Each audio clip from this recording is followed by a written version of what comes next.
Welcome to hit TV. నేను మీ నిర్మల. ఇప్పుడు చాలా వైరల్ గా మారిన టాపిక్ ఏంటంటే మల్లికార్జున ముత్య.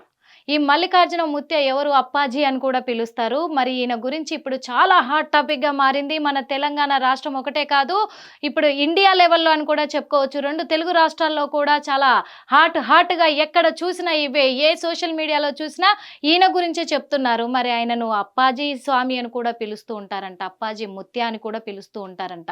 ఏంటి అసలు ఈ అప్పాజీ ఎవరు? ఎక్కడుంటాడు? ఎలా వైరల్ అవుతున్నాడు? ఇవన్నీ కూడా ఎందుకంటే ఇప్పుడు చాలా మంది కూడా ఫోన్ ఓపెన్ చేస్తే చాలు అసలు యూట్యూబ్ ఓపెన్ చేస్తే చాలు అప్పాజీ అప్పాజీ అప్పాజీ మల్లికార్జున ఇదే. అసలు ఎవరు ఇది తెలుసుకోవాలంటే కూడా మనం ముఖ్యంగా తెలుసుకోవాల్సింది మొదటిగా వాళ్ళ నాన్న. మరి వాళ్ళ నాన్న గురించి తెలుసుకోవాలి. మరి ఈ అప్పాజీ స్వామి తండ్రి ఎవరైతే ఉన్నాడో కొంతకాలం క్రితమే, అంటే కొన్ని సంవత్సరాల క్రితం తను మరణించడం కూడా జరిగింది. అతని పేరు మరి హనుమంతరాయ ముత్యం. మరి హనుమంతరాయ ముత్యం అనేది వీళ్ళకి అసలు ఏంటి వీళ్ళ చరిత్ర అంటే కూడా, మరి ఈ అప్పాజీ తండ్రి ఎవరైతే ఉన్నారో అతను అప్పటి నుంచి కూడా కొన్ని సంవత్సరాల నుంచి కూడా ఆ ఊరి ప్రజలకు ప్రవచనాలు చేస్తూ కూడా వాళ్ళకు మంచి చేస్తూ వాళ్ళ జాతకాలు కూడా చెప్తూ, అంటే వాళ్ళ భవిష్యత్తును చెప్తూ కొంతమందికి సహాయంగా నిలుస్తూ కూడా వచ్చాడంట. మరి అలా రావడంతో వాళ్ళ నాన్నను ఒక దేవుడిలాగా భావించి ఊరి ప్రజలందరూ కూడా గౌరవించడం మొదలుపెట్టారు. తన కోసం పూజలు పునస్కారాలు చేస్తూ ఆ ఇంటి ముందు ఎంతో మంది, వేలాది మంది కూడా అక్కడ క్యూ కడుతూ వచ్చారు. మరి అలా రావడంతో కూడా అప్పటి నుంచి వాళ్ళ నాన్నను చూస్తూ పెరిగిన ఈ అప్పాజీ, అంటే ముగ్గురు వీళ్ళు అన్నదమ్ములలో రెండో వ్యక్తే అప్పాజీ స్వామి. మరి ఈ అప్పాజీ స్వామి అసలు పేరు మల్లికార్జున స్వామి అని కూడా అందరికీ తెలుసు. మల్లికార్జున ముత్య. ఈ మల్లికార్జున ముత్య మరి చిన్నప్పటి నుంచి వాళ్ళ నాన్నను చూసుకుంటూ పెరిగి, నేను కూడా ఇలా ఉండాలి ప్రజల్లో, ప్రజలకు నేను కూడా ఇలా చెయ్యాలి అనే ఉద్దేశంతో తను చిన్నప్పటి నుంచి అలా చూసుకుంటూ రావడంతో కొన్ని సంవత్సరాల క్రితం వాళ్ళ నాన్న మరణించడంతో అదే విద్యను తను కూడా చేస్తూ ప్రారంభించడం మొదలుపెట్టాడు అక్కడ. మరి ఈ కర్ణాటకలో ఉన్న ప్రాంత ప్రజలే కాదు, తెలంగాణ కానీ అటు ఆంధ్ర కావచ్చు, ఈ రాష్ట్రాల చుట్టుపక్కల రాష్ట్రాలు ఉన్న ప్రజలంతా కూడా ఆయన మహిమలను తెలుసుకొని అక్కడికి వెళ్ళి ఆయన కాళ్ళకు నీళ్లు ఆరపోసి దండం పెడుతూ కాళ్ళకు మొక్కుకోవడము, ఆయనతో కొట్టించుకోవడము, ఇలాంటివన్నీ చేస్తున్నారంట. ఎందుకు అంటే ఆయన మనిషిని చూడగానే ఆ మనిషి పేరు, మొబైల్ నెంబర్, ఎక్కడి నుంచి వచ్చారు, ఇవి చెప్తూ ఉంటాడంట. అంతేకాదు వెంటనే ఆ మనిషి ఫ్యామిలీ మెంబర్స్, తల్లి కావచ్చు, తండ్రి కావచ్చు, అన్న, తమ్ముడు, చెల్లె, ఇలాంటి వాళ్ళు రక్త సంబంధికులు ఎవరైతే ఉంటారో వాళ్ళ పేర్లు, వాళ్ళ ఫోన్ నెంబర్ కూడా లాస్ట్ 4 డిజిట్ నెంబర్లు చెప్పేస్తాడంట అడగకుండానే. అంతేకాకుండా మనకిప్పుడు ఏ వ్యక్తికైతే చెప్తున్నాడో ఆ వ్యక్తికి గత వారం రోజులుగా ఏం జరిగింది, ఇక మీదట వారం రోజులు ఏం జరగబోతుంది అని చెప్పేసి కూడా భవిష్యత్తు చెప్తాడంట. మరి ఆ భవిష్యత్తు చెప్తుంటే కూడా ఆయన దగ్గరికి వెళ్ళి ఆయనను చూస్తేనే చాలు మా జన్మ ధన్యం అని కూడా మరి ప్రజలందరూ కూడా అంత రీతిలో ఆరాధిస్తున్నారు అక్కడ. అంతేకాకుండా ఆయన అందరినీ కొడుతూ ఉంటాడు. కొన్ని విజువల్స్లో మనం చూసాము, కొన్ని ఛానల్స్లలో కూడా చూసాము. వాళ్ళని కర్ర తీసుకొని టపా టపా టపా కొడుతూ ఉంటాడు. అంటే ఎందుకు కొడుతున్నావు అని కొంతమంది ప్రశ్నిస్తే అక్కడ అన్నారంట, నేను కొట్టేదే కనబడుతుంది, నా మీద వాళ్ళకి ఎంత ప్రేమ ఉందో అది కనబడతలేదు మీకు, నేను అభిమానంతో కొడుతున్నాను, ప్రేమతో కొడుతున్నాను, నేను కొడితే కొట్టించుకుంటారు వాళ్ళు అని అక్కడ అప్పాజీ ముత్య చెప్తూ ఉంటే అక్కడికి వెళ్ళిన భక్తులు ఏం చెప్తున్నారంటే, ఆయన చెయ్యి తాకితే చాలు మాకు ఉన్న దరిద్రం అంతా పోతుంది, అంత నమ్మకం మాకుంది కాబట్టే ఆయన చెయ్యి తగలడం కోసం మేము ఎదురు చూస్తున్నాము అని చెప్పేసి చెప్తున్నారు. అదే కాకుండా ఇంకొకటి ఏంటంటే, మరి అక్కడికి వెళ్ళిన ప్రజలు సామాన్య ప్రజలు కాదు, అక్కడికి వెళ్ళే వాళ్ళంతా ఎమ్మెల్యేలు, ఎమ్మెల్సీలు, ఎంపీలు, చాలా పెద్ద పెద్ద వాళ్ళు, పెద్ద కుటుంబాలకు సంబంధించిన వాళ్ళు. ఈ పెద్ద కుటుంబాలకు, ఉన్నతమైన కుటుంబాల నుంచి కూడా సతీ సమేతంగా కుటుంబ సభ్యులతో కలిసి మరి అప్పాజీ దగ్గరికి వెళ్తున్నారు. అక్కడికి వెళ్ళి ఆ స్వామివారి అనుగ్రహం కావాలి అని వేడుకొని గంటలు గంటలు, రోజుల తరబడి అక్కడ వేచి చూస్తున్నారంట. అక్కడ వేచి చూస్తున్నారు. ఆయన రావడమే లేటు, ఆయన వస్తున్నాడని ఆ వార్త చెవులకు వినడమే లేటు. అక్కడ ప్రజలు ఎంత ఆసక్తికరంగా ఎదురు చూస్తూ ఉంటారంట. అంటే ఇక్కడ నిజమా అబద్ధమా ఒకటి గమనించుకోవాలి. ఎందుకంటే ఈ మధ్య చాలా మంది బాబాలు పుట్టుకొస్తున్నారు. దొంగ బాబాలు పుట్టుకొస్తున్నారు. అంతేకాదు నాతో అమ్మవారు మాట్లాడతాదని కొంతమందొస్తున్నారు. నాకు నాగదేవత వస్తుందని కొంతమందొస్తున్నారు. లేదు నేను దేవునితో మాట్లాడతానని కొంతమందొస్తున్నారు. నేనే దేవుడినని కొంతమందొస్తున్నారు. మరి ఎలా నమ్మడం?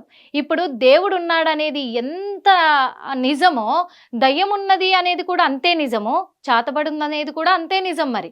ఎందుకంటే కొంతమంది మంచి కోసం సాధన చేస్తారు. కొంతమంది చెడు కోసం సాధన చేస్తారు. మరి ఈ చెడు కోసం సాధన చేసే వాళ్ళు కూడా సంపాదన మీద పడి, మరి వాళ్ళైతే సంపాదన మీద పడ్డవాళ్ళు కూడా జనాలను ఈ రకంగా కూడా నమ్మిస్తారేమో అంటారు. కానీ ఇక్కడ మనము అబద్ధము అని చెప్పలేము, నిజము అని చెప్పలేకపోతున్నాము.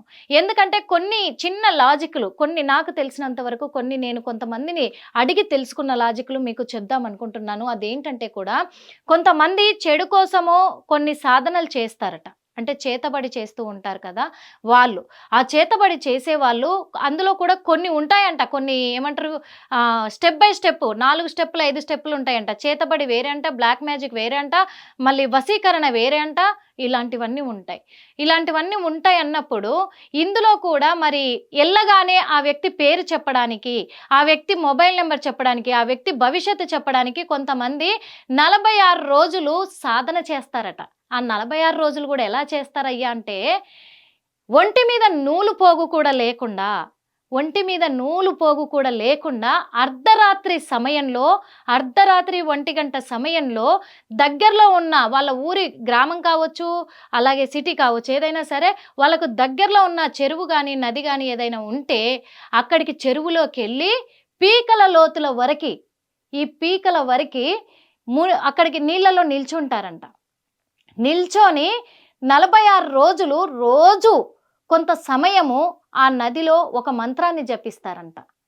ఆ మంత్రాన్ని జపిస్తూ ఆ 46 రోజులు చేసిన ఆ సాధన ఇంకొకటి జపిస్తూ అద్దే నూలు పోగులు లేకుండా ఏమంటారు యోగి వేమన అవతారంలో అలాగే గ్రామం చుట్టూరా ప్రదక్షిణలు చేస్తారంట. ఒక ప్రదక్షిణ డైలీ అట్లనే 46 రోజులు గ్రామ ప్రదక్షిణ కూడా చేస్తారంట నూలు పోగు లేకుండా అర్ధరాత్రి సమయంలో. ఆ చేసిన వాళ్ళతో ఒక అంటే ఆ దేవత అంటారో, దయ్యం అంటారో నాకైతే తెలీదు కానీ, కర్ణపిశాచి అనే ఒక అనుగ్రహం దొరుకుతుందంట. ఆ కర్ణపిశాచి అనుగ్రహం దొరికింది అంటే, ఈ కర్ణపిశాచి ఏంటి అంటే కూడా చెప్తా మీకు. ఆ కర్ణపిశాచి ఏంటంటే, ఇలా చెవు దగ్గర చేయి పెట్టి ఇలా అంటే చాలంట. ఎదుటి వ్యక్తి ఏమనుకుంటున్నాడు, ఎదుటి వ్యక్తి పేరేంటి, ఊరేంటి, అవి ఎదుటి వ్యక్తి గురించి పూర్తిగా చెప్తుందంట చెవులో.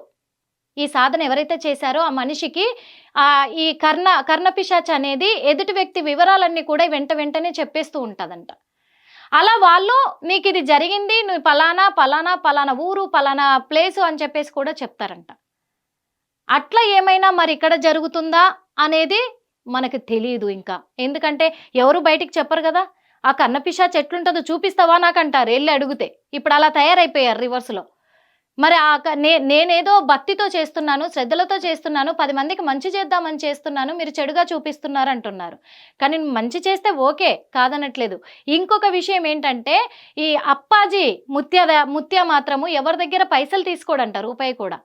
ఇందుకోసము ఆయన నిజంగా మరి దైవానుగ్రహం కలిగిన వ్యక్తే అని అందరూ నమ్ముతున్నారు. ఎందుకంటే అక్కడికెళ్ళిన ప్రతి ఒక్కరి దగ్గర కూడా అందరికీ ఆయన హస్తాన్ని ఇలా తాకించేసి కొట్టడమా, లేకపోతే తాకించడమా, దీవించడమా చేసి నవ్వుతూ పంపిస్తాడంట. కానీ మరి రూపాయి కూడా తీసుకోడు అని అంటున్నారు. ఇది ఎంతవరకు నిజం అనేది ఇప్పటివరకు ఎవరు తేల్చలేకపోయారు. ఎందుకంటే ఆయన ఏ మీడియా ముందుకు రారు, ఏ కెమెరా ముందుకు రారు, ఆయన ఎవరికి ఇంటర్వ్యూ ఇవ్వరు, ఆయన విజువల్స్ తీసుకోవడానికి ఇష్టపడడంట. నేను ఎవ్వరికీ ఇవ్వను అంటున్నాడు. నేను ఎవరితో మాట్లాడను అంటున్నాడు. నేను చేస్తున్న ఈ సాధన నేను ఎవరికీ చెప్పాల్సిన అవసరం లేదు మీడియా ముఖంగా అంటున్నాడు. అందుకు మరి ఆయన నిజంగా పైసలు తీసుకుంటూ అంటే డబ్బులు తీసుకొనే ఇదంతా చేస్తున్నాడా? లేకపోతే డబ్బులు తీసుకోకుండా చేస్తున్నాడా? నిజంగా ప్రజలకు మేలే చేస్తున్నాడా? అని ఆలోచించాల్సిన అవసరం కూడా ఉంది. ఇంకొకటేంటంటే మరి పెద్ద వాళ్ళెళ్ళి దీవెనలు పొందుతున్నారు. ఇంకా ఉన్నతమైన స్థాయికి చేరుకుంటున్నారు. మరి పేదవాళ్ళు చాలామంది ఉన్నారు.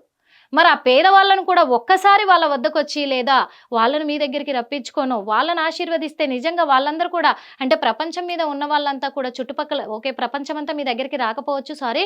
కాకపోతే చుట్టుపక్కల వాళ్ళంతా కూడా మరి ధనికులే అవ్వాలి కదా! వాళ్ళందరికి కూడా మీ అనుగ్రహం దక్కాలి కదా! ఈ ఒక్క విషయం ఆలోచించాలి.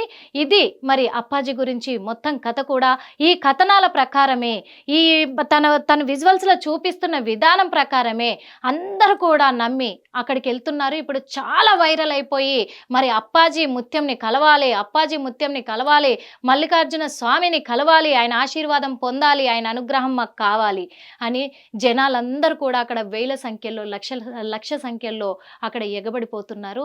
మరి చివరికి ఏమవుతుందో మనం కూడా వేచి చూద్దాం. హిట్ టీవీ యాప్, ఇందులో short news, live news, entertainment shows, movies, digital magazines తో పాటు మీ జిల్లా వార్తలను కూడా ఫ్రీగా చూడొచ్చు. అంతేకాదు కేజీ నుంచి పీజీ వరకు విద్యార్థులకు స్కాలర్షిప్ కూడా అందిస్తున్నాం.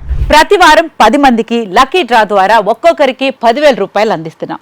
ఇంకెందుకు ఆలస్యం, వెంటనే హిట్ టీవీ యాప్ ని డౌన్లోడ్ చేసుకుని ఫ్రీగా ఎంటర్టైన్మెంట్ పొందండి. Hit TV app. Hit TV app. Please download hit TV app. Hit TV యాప్ని ఫ్రీగా డౌన్లోడ్ చేసుకొని ఎంజాయ్ చేయండి. మీకు నచ్చిన ఎంటర్టైన్మెంట్ కోసం హిట్ టీవీ యాప్ ని ఫ్రీగా డౌన్లోడ్ చేసుకొని ఎంజాయ్ చేయండి. హిట్ టీవీ యాప్ని డౌన్లోడ్ చేసుకుని ఆస్వాదించండి, ఆశీర్వదించండి. ఇంతమంది సెలబ్రిటీలు హిట్ టీవీ యాప్ ని డౌన్లోడ్ చేసుకోండి అని చెప్తున్నారంటే ఎంత మంచి యాప్ ఆలోచించండి. అమెరికా అమెరికా అమెరికా అమెరికాలో చదవాలనుకునే వాళ్ళకి విశ్వసనీయమైన పేరు మన శౌర్య కన్సల్టెన్సీ. UK లో 1 year masters, UK లో 1 year masters, 2 years work permit up to 5 years visa. Contact Saurya Consultancy. Contact 89851 89851.